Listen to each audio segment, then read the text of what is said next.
Hey y'all, Bill Quirk with the Defensive Training Group and Shoot GTR. Out here to do a quick video.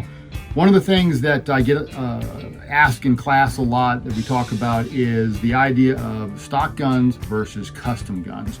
So I've got three of my my commonly used pistols laying here. This is a mostly stock Glock 17 Gen 5, a very customized Glock 17 Gen 5, and then my old Gen 3 Glock 26. And so we're going to talk about the 26 in a little bit. That's for something separate in a sec. But we're going to talk about these two Glock 17s and kind of the pros and cons and things you should consider if you're going to modify, particularly a defensive firearm. So understand that first of all, I do training. This is the biggest component for any of this. It's the shooter, not the song. So you can go and try and buy skill, get a bunch of stuff to put on the gun, and that doesn't necessarily mean you're going to be a better shooter. When you're starting out on your journey, understand that you'd be better off getting a stock gun, bunch of ammo, some classes, learn how to use this thing and shoot it. And as your ability goes, my favorite expression, training is a journey, not a destination. As you go along your journey and become more knowledgeable, more experienced, you may get to a point where a modification may help you. And you may go, you know, I'm shooting real well, but if I had a different trigger or the slide stop, if it was a little bit different configuration, that might be better for me. So now you're making an educated, informed decision as opposed to just putting stuff on the gun. If we're not careful, some of these modifications can actually hurt reliability, and obviously, especially on a defensive firearm, that is completely a no-go. So in this case, let's talk about the guns. Like I said, this is a basically stock Glock 17 Gen 5. All the controls are stock. The trigger is stock. It does have a Surefire X300A model mounted up front. And then I've got a Trijicon RMO6 HRS, the red dot back here, mounted on a CH Precision Weapon Systems plate, which I do prefer over the standard MOS plate. But other than that, and the sights, of course, the sights are suppressor sights, but everything else is basically stock. A little bit of color here, but still, it's just if you had a stock MOS Glock, this is basically what it would look like. This one is a Gen 5 Glock 17 as well, but this one has been rather extensively modified. So as far as the frame, starting down here, we have an Overwatch Precision magwell. Comes up, I've modified the factory beaver tail, cut it off here. I don't want the full back strap, so it's just a little bit of a beaver tail for my big hand so I don't get hit. I have a Glock factory extended magazine release, and then this is something that I just put on that I'm going to be trying out, and we'll talk about the thoughts behind that in a little bit. But I've got the CAGWorks extended and raised slide lock, slide release lever up in here. And the idea here is with the Gen 5, a lot of people experience, because their thumb, if they shoot a high aggressive thumb forward type of position like I do, this is going to override the slide release and you won't get the slide locking back on an empty magazine. So this raises it out of the way. We'll see how it works. Like I said, I just put that on there. This has a Fowler Industry Zero trigger, which is something that I really do like. It's a flat face with chamfered edges. All the guts are stock as far as the trigger system. It's just the shoe that's different, but it gives me more feedback, some better sensation, and I do like them on my Glocks. And then again, I've got a Surefire X300 Ultra A model mounted up front here. Now this one has been enhanced a little bit.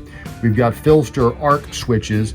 So these are replacement tabs that give you a little bit more reach back to help you manipulate the switch, as opposed to if you look at the stock pads down here, these are quite a bit longer, so that your thumbs or index finger, depending on how you manipulate the light, can reach forward and activate the light. So even that's been modified a little bit.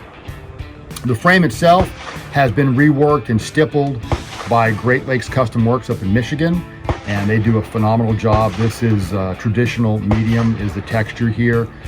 He has several textures that he offers, but this is one of my favorites. Getting into the slide has been enhanced by ATEI, also up in Michigan. We've got enhanced side serrations and then the scalloped top serrations, which are one of Doug's trademarks. It does have suppressor sights. In this case, the RMR, this is an RMO9, a 1 MOA RMO9 Type 2, has been directly milled into the the frame. So there's no interface plate, no MOS system or anything. The optic is directly milled. And then finally, I've got a ZEV optimized barrel, just for a little bit more accuracy, just to eke out everything out of the pistol that I can get. So this one obviously has been modified quite a bit more. Now, what are the pros and cons here? One of the big concerns that people have about modifying their defensive firearm, particularly, is the question of, am I going to incur liability if I start modifying things? And my answer to that is, you can if you're not careful, so we just need to be mindful about what we do. And the bottom line is, for anything you do to your defensive firearm, it needs to have a purpose. It needs to have a point to it. There needs to be an articulation. So we've all heard the expression CYA. It doesn't stand for what you think it does in this case. Here it's going to stand for, can you articulate? Can you articulate to another reasonable person why you did what you did? Understand that what we're trying to do is enhance our performance with the gun, to make the fit between us and the tool as good as possible, to enhance our shooting ability, which ultimately is going to make us safer, more accurate, and therefore a safer shooter. Kind of said that backwards. More accurate and then a safer shooter. That's how your articulation is going to go. So before you do anything to the gun, like I said, learn to shoot it. Pick things that are actually going to enhance your ability with the gun. Don't just put stuff on the gun because you saw it on Instagram or it looks cool, or special ops are using it, anything along those lines.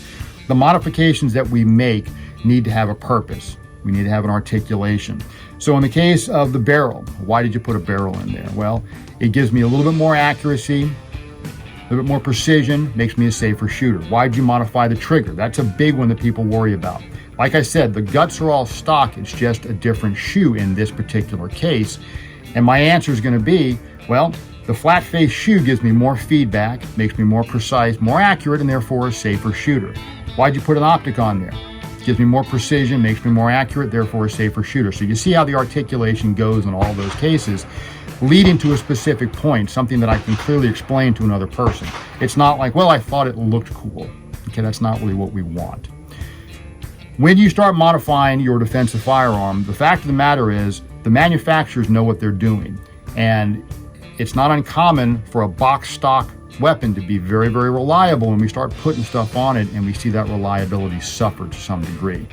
So you want to make sure when you start modifying things that you come out before you put the gun into service, bring it out to the range and thoroughly test it to make sure that it is still reliable, both with your training ammunition as well as your carry ammunition, your defensive ammunition, your hollow points and whatnot.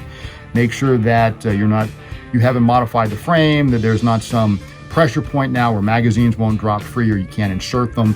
The slide's still moving smoothly in its rails, all that kind of stuff. One of the concerns that I've read about with this extended raised slide release lever is it can start impinging on the slide and maybe affect something there. So that's one of the things that I'm going to check when I go and shoot this thing in a little bit, just to make sure that everything performs the way it's supposed to and that my reliability has not been impaired in any way. Because obviously for a defensive tool, that is critical. We got to be able to shoot it well, and it's got to be 100% utterly reliable. Okay? So, just some thoughts to think about before you go and start throwing stuff on here. A lot of different options out there as far as barrels and sights and other controls and whatnot. And some of them are good, some of them are not as good. Some of them are designed for specific purposes. So you need to consider those things and make sure you're not doing something just for gee whiz value, for social media value, that kind of thing. As always, if you have any questions, feel free to reach out and we'll do whatever we can to help you. Stay safe.